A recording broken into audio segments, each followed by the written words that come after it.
بسم اللہ الرحمن الرحیم۔ السلام علیکم۔ یہ کاشانۂ بصیرت کا آڈیو بک سیکشن ہے۔ اس وقت آپ جو کتاب سننے کی سعادت حاصل کر رہے ہیں وہ ہے انسان قرآن کی نظر میں۔ اس کا 12واں پارٹ ملاحظہ فرمائیے۔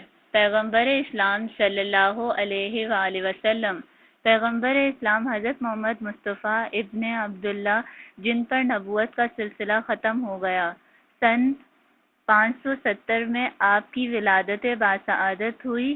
40 سال کی عمر مبارک میں آپ نے اعلان رسالت فرمایا۔ آپ نے 13 سال تک مکے میں لوگوں کو اسلام کی دعوت دی اور طرح طرح کی زحمتیں، تکلیفیں اور مصیبتیں برداشت کی، اور اس عرصے میں ایک خالص اسلامی گروہ کی تربیت فرمائی۔ اس کے بعد آپ نے مدینے کی طرف ہجرت فرمائی اور اسی کو اسلام کی تبلیغ کا مرکز قرار دیا۔ 10 سال تک مدینے میں آزادانہ دعوت و تبلیغ دین فرمائی اور عرب سرکشوں سے مقابلہ کیا اور سب کو مغلوب کر دیا۔ ان 10 برسوں میں تمام جزیرۃ العرب مسلمان ہو چکا تھا۔ قرآن مجید کی آیات کریمہ تقریباً 23 سال کے عرصے میں حضرت صلی اللہ علیہ وآلہ وسلم پر نازل ہوئی۔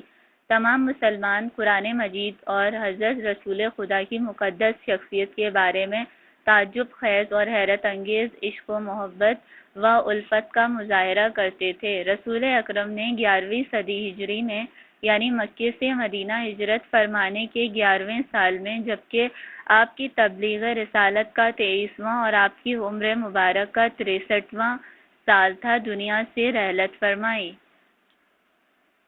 اس حالت میں کہ ایک نو بنیاد اور روحانی نشاط سے سرشار معاشرے اور ایک تعمیری نظریہ کائنات پر ایمان رکھنے والے معاشرے کی، جو دنیا بھر میں اپنی ذمہ داری کا احساس رکھتا تھا، مستحکم و مضبوط بنیاد قائم کر دی تھی اور اسے قائم و دائم چھوڑ گئے تھے۔ جس چیز نے اس نو بنیاد معاشرے کو روحانیت، اتحاد اور نشاط عطا کیا تھا، وہ دو چیزیں تھیں: ایک قرآن کریم جس کی ہمیشہ ہوتی تھی دوسروں کو فیض پہنچاتا تھا، دوسری چیز رسول اکرم کی عظیم اور ہر دل عزیز شخصیت تھی، جو دلوں کو اپنی طرف کھینچتی اور نگاہوں کو شب دیدار عطا کرتی تھی۔ یہاں پر ہم حضور اکرم کی مقدس و باعظمت شخصیت کا مختصراً جائزہ لیتے ہیں۔ حضور اکرم کے بچپن کا دور۔ ابھی رول اکرم رحم مادر میں ہی تھے کہ آپ کے پدر بزرگوار کا شام کے ایک تجارتی سفر کے دوران مدینے کے قریب انتقال ہو گیا۔ آپ کے دادا جناب عبد المطلب نے آپ کی تربیت و کفالت کی ذمہ داری لی۔ بچپن ہی سے بزرگ اور عام لوگوں سے بلند و بالا تر ہونے کے آثار آپ کے چہرہ مبارک اور رفتار و گفتار سے ظاہر ہوتے تھے۔ جناب عبد المطلب نے اپنی فراست سے اس بات کو سمجھ لیا تھا کہ آپ کا یہ پوتا ایک روشن و تابندہ مستقبل کا حامل ہے۔ آپ ابھی 8 سال کے تھے کہ آپ کے دادا کا بھی انتقال ہو گیا اور ان کی وصیت کے مطابق آپ کے محترم چچا جناب حضرت ابو طالب علیہ السلام نے آپ کی کفالت کی ذمہ داری قبول کی۔ جناب ابو طالب بھی اس بچے کے عجیب چال چلن، جو عام بچوں سے بالکل مشابہت نہیں رکھتا، سے تعجب و حیرت میں رہتے تھے۔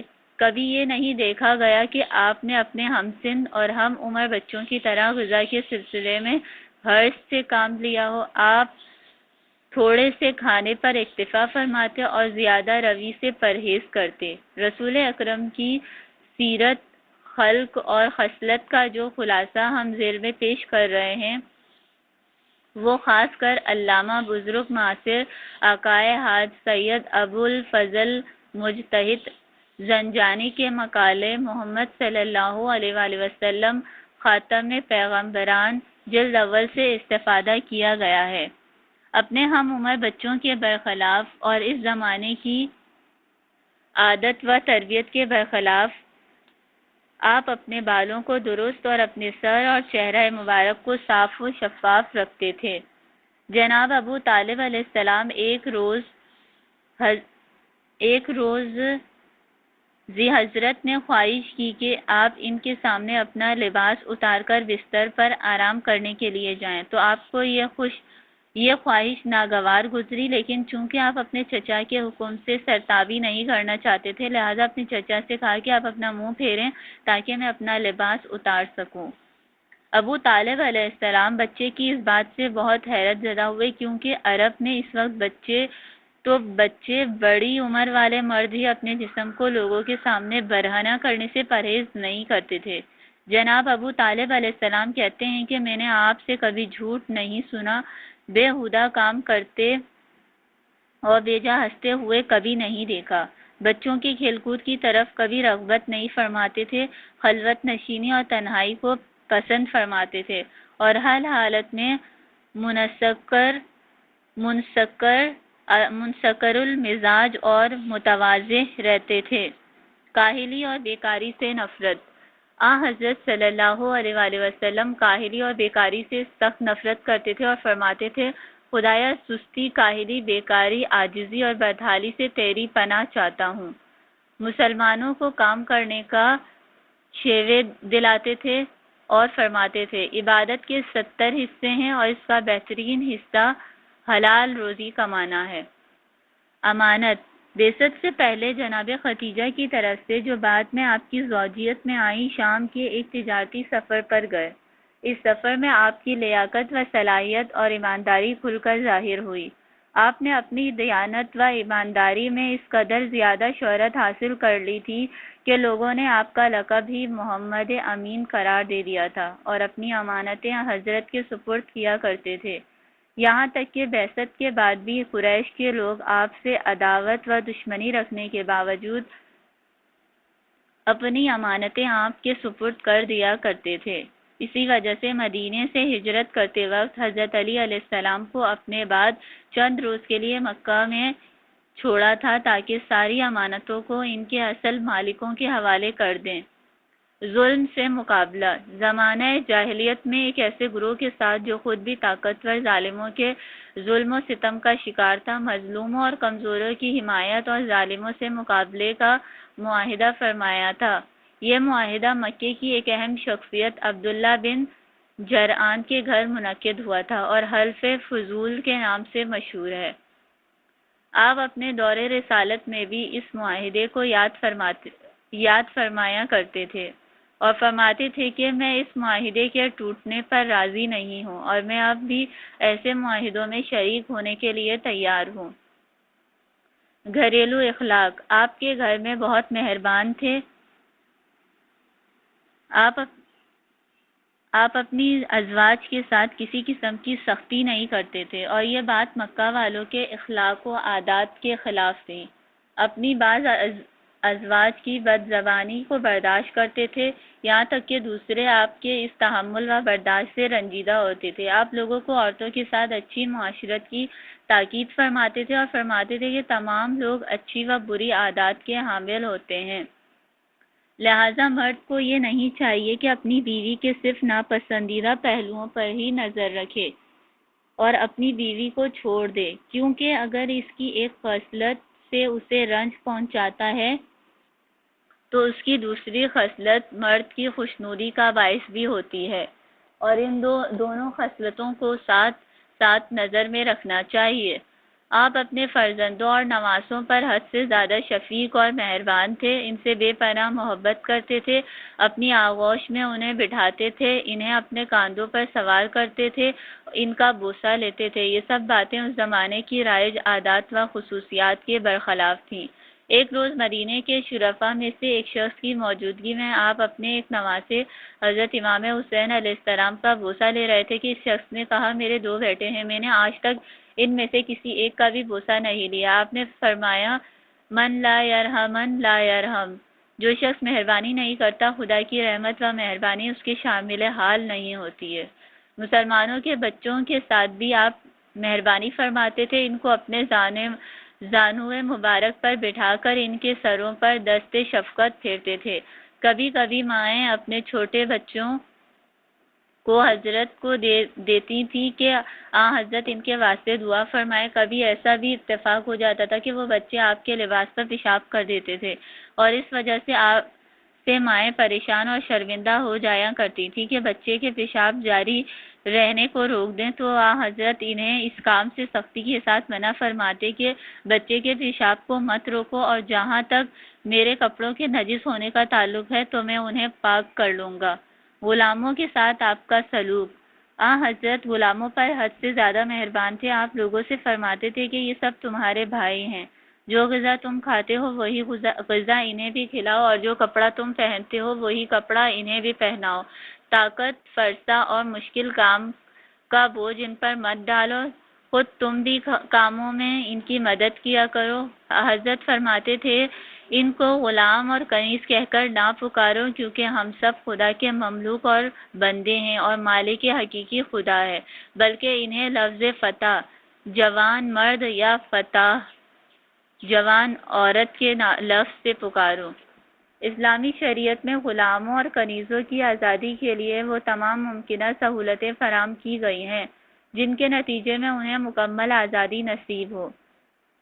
آپ بردہ فروشی کو تمام پیشوں سے برا ترین سمجھتے تھے اور فرماتے تھے خدا کے نزدیک بدترین انسان آدمیوں کو بیچنے والے ہیں۔ صفائی، پاکیزگی اور خوشبو۔ صفائی اور خوشبو سے حضرت کو بہت شغف تھا۔ خود حضرت ہمیشہ اس کا لحاظ فرماتے تھے اور دوسروں کو بھی حکم دیتے تھے اور تاکید فرماتے تھے کہ وہ اپنے جسموں اور گھروں کو پاک و صاف اور خوشبودار رکھیں، خصوصاً جمعے کے دنوں میں انہیں غسل کرنے اور اپنے کو معطر و خوشبودار رکھنے کی ترغیب دیتے تھے تاکہ ان سے بدبو محسوس نہ ہو، اور اس کے بعد لوگ نماز جمعہ کے لیے مسجد میں حاضر ہوں۔ ملاقات اور معاشرت۔ رسول اکرم لوگوں کے ساتھ معاشرت رکھنے اور ملنے جلنے میں بہت مہربان تھے، سلام کرنے میں سب پر، یہاں تک کہ بچوں پر بھی سبقت فرماتے تھے۔ کسی کے سامنے اپنے پاؤں نہیں پھیلاتے تھے اور کسی کی موجودگی میں ٹیک لگا کر نہیں بیٹھتے تھے۔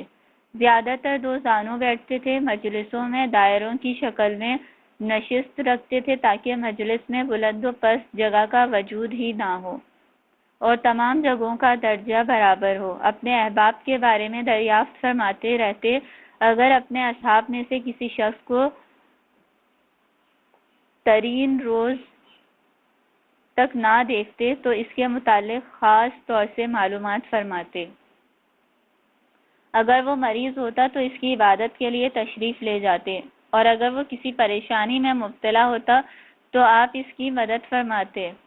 مجالس و محافل میں صرف ایک شخص کی طرف نہیں دیکھتے تھے اور خاص طور سے کسی ایک شخص کو خطاب نہیں فرماتے تھے، بلکہ اپنی مقدس نگاہوں کو پورے مجمع پر رکھتے تھے، اور اس عمل سے آپ کی سخت نفرت تھی کہ خود آپ بیٹھے رہیں اور دوسرے خدمت کریں۔ جب کبھی ایسا موقع آتا تو اپنی جگہ سے فوراً اٹھتے اور دوسروں کے ساتھ کاموں میں شریک ہو جاتے۔ آپ فرماتے تھے کہ خداوند عالم کو یہ بات ناپسندیدہ ہے کہ وہ بندہ جو اس حالت میں پائے کہ وہ دوسروں کی نسبت اپنے لیے کسی امتیاز کا قائل ہو جائے۔ مزاج میں نرمی بھی سختی بھی۔ آپ اپنے انفرادی اور شخصی مسائل میں اور ان امور میں جو خاص آپ کی ذات اقدس سے مربوط و متعلق ہوتے تھے بے حد نرم مزاج، ملائم اور درگزر کرنے والے تھے، اور آپ کی اپنے مشن میں اتنی جلد کامیابی اور ترقی کے اسباب میں سے ایک یہی عظیم اور تاریخی رحم دلی و نرم مزاجی کا برتاؤ ہے۔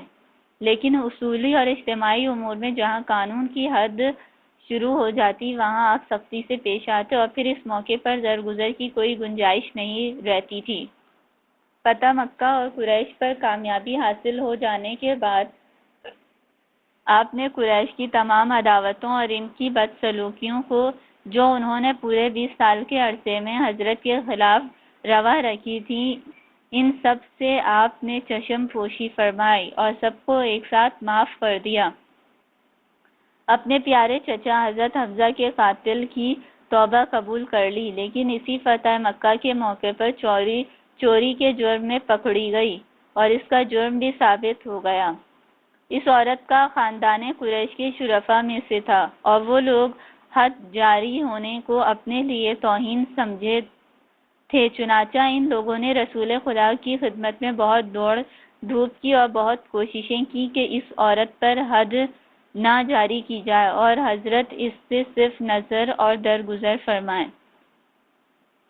بعض بزرگ صحابہ کو بھی سفارش کے لیے لائے اور ان لوگوں نے سفارش بھی کی، لیکن رسول خدا کا رنگ غصے کی وجہ سے سرخ ہو گیا اور آپ نے فرمایا، کیا یہ سفارش کا موقع ہے؟ کیا چند افراد کی خاطر خدائی قانون کو معطل کیا جا سکتا ہے؟ اسی روز آپ نے عصر کے وقت اصحاب کے مجمع میں خطبہ ارشاد فرمایا، جس میں کہا، پہلی قومیں اور ملتیں اس وجہ سے تباہ ہو گئی کہ انہوں نے خدا کے قوانین نافذ کرنے میں امتیازی سلوک سے کام لیا تھا۔ جب کبھی طاقتوروں اور مالداروں میں سے کوئی شخص جرم کا مرتکب ہوتا تو اسے معاف کر دیتے تھے، اور اگر کوئی ضعیف الحال اور کمزور طبقے کا شخص مرتکب جرم ہوتا تو اسے سزا دیتے تھے۔ اس خدا کی قسم جس کے قبضہ قدرت میں میری جان ہے، عدل و انصاف کے نافذ کرنے میں کسی کے بارے میں سستی و کاہلی اور کوتاہی نہیں کروں گا، خواہ شخص خود میرے نزدیک ترین رشتہ داروں میں سے کیوں نہ ہو۔ عبادت۔ رات کے کچھ حصے میں، کبھی نصف شب، کبھی ایک تہائی اور کبھی دو تہائی رات، آپ عبادت میں مشغول رہتے تھے۔ اگرچہ آپ کا پورا دن خصوصاً مدینے میں قیام کے زمانے میں تبلیغی جدوجہد اور دوسرے دینی کاموں میں گزر جاتا تھا، پھر بھی آپ کی عبادت کے وقت میں کوئی کمی نہیں ہوتی تھی۔ آپ اپنا کامل آرام و سکون عبادت الہی اور اپنے پروردگار کے ساتھ راز و نیاز میں پاتے تھے۔ آپ کی عبادت دہشت کی طمع یا جہنم کے خوف کی بنا پر نہیں ہوتی تھی، بلکہ آپ کی عبادت عاشقانہ اور شکر گزاروں جیسی ہوتی تھی۔ ایک روز آپ کی ازواج میں سے کسی ایک نے کہا کہ آپ اتنی عبادت کیوں کرتے ہیں؟ آپ تو بخشے ہوئے ہیں۔ آپ نے جواب دیا کہ کیا میں ایک شکر گزار بندہ نہیں ہوں؟ آپ روزے بھی بہت رکھتے تھے، ماہ شعبان اور رمضان کے علاوہ ایک دن چھوڑ کر روزہ رکھتے تھے اور ماہ رمضان کے آخری عشرے میں بالکل آرام چھوڑ دیتے تھے اور مسجد میں اعتکاف کے لیے بیٹھ جاتے اور عبادت میں مشغول رہتے تھے، لیکن دوسروں سے فرماتے تھے کہ تمہارے لیے یہی کافی ہے کہ تم ہر مہینے میں 3 روزے رکھ لیا کرو۔ فرماتے تھے اپنی قوت و طاقت کے مطابق عبادت کیا کرو، اپنے استعداد سے زیادہ بوجھ اپنے اوپر مت لادو ورنہ اس کا نتیجہ برعکس ہوگا۔ آپ رہبانیت، گوشہ نشینی اور خلوت میں بیٹھ جانے اور اہل و عیال کو ترک کر دینے کے مخالف تھے۔ اصحاب میں بعض اسی کام کا مصمم ارادہ کر لیا تھا تو وہ ملازمت و سرزنش کے مستحق قرار پائے۔ آپ فرماتے تھے تمہارا بدن، تمہارا اہل و عیال، تمہارے دوست و احباب، سب کے حقوق تمہارے اوپر واجب ہیں، تمہیں ان حقوق کا لحاظ رکھنا چاہیے۔ تنہائی کی حالت میں عبادت کو طول دیتے تھے، کبھی کبھی تہجد کی حالت میں گھنٹوں مشغول رہتے تھے، لیکن جماعت میں اختصار کی کوشش فرماتے، مامومین میں سے کمزور شخص کا لحاظ ضروری سمجھتے تھے اور اس کی وصیت فرماتے تھے۔ زہد اور سادہ زندگی۔ زہد اور سادہ زندگی آپ کا اصول تھا۔ سادہ غذا نوش فرماتے، سادہ لباس زیب تن فرماتے، سادہ روش رکھتے۔ آپ کا فرش اکثر چٹائی ہوتی، زمین پر بیٹھ جاتے۔ آپ بذات خود بکری کا دودھ ڈھو لیا کرتے تھے، زین و پالان کے بغیر بھی سواری پر سوار ہوتے تھے، اور اس امر سے سختی کے ساتھ منع فرماتے کہ کوئی آپ کی سواری کے ساتھ پیادہ چلے۔ آپ کی غذا اکثر جو کی روٹی اور خرما ہوا کرتی تھی۔ آپ اپنے لباس اور نالین پر خود ہی اپنے ہاتھ سے پیوند لگا لیتے تھے۔ اس سادگی کے باوجود فلسفہ فقر، محتاجگی کے طرفدار نہیں تھے، مال و دولت کو معاشرے کی ترقی اور جائز کاموں میں خرچ کرنے کو لازم سمجھتے تھے۔ آپ فرماتے تھے نعم المال الصالح للرجال الصالح، کتنی اچھی ہے وہ دولت جو جائز طریقوں سے حاصل ہو اس آدمی کے لیے جو اس دولت کو رکھنے کے لائق ہو اور یہ جانتا ہو کہ اسے کیسے خرچ کرے۔ نیز حضرت فرماتے تھے نعم العون علی تقوی اللہ الغنی، مال و دولت تقوی کے لیے اچھی مدد ہے۔ ارادہ اور پامردہ۔ آپ کا ارادہ عزم مصمم اور آپ کی استقامت و پامردی بے نظیر تھی، اور یہ چیز آپ کے اصحاب میں بھی سرایت کر گئی تھی۔ آپ کا 23 سالہ دور بعثت و رسالت مکمل عزم و استقامت کا درس ہے۔ آپ اپنی مقدس حیات کی تاریخ میں بارہا ایسے سخت حالات سے دوچار ہوئے کہ تمام امیدیں ہر طرف سے منقطع ہو چکی تھیں، لیکن آپ نے ایک لحظہ کے لیے بھی ہمت ہارنے کا تصور بھی ذہن میں نہیں آنے دیا۔ آپ کا ایمان کامل و محکم ایک لمحے کے لیے بھی نصرت و توفیق الہی کی نا امیدی سے متزلزل نہیں ہو۔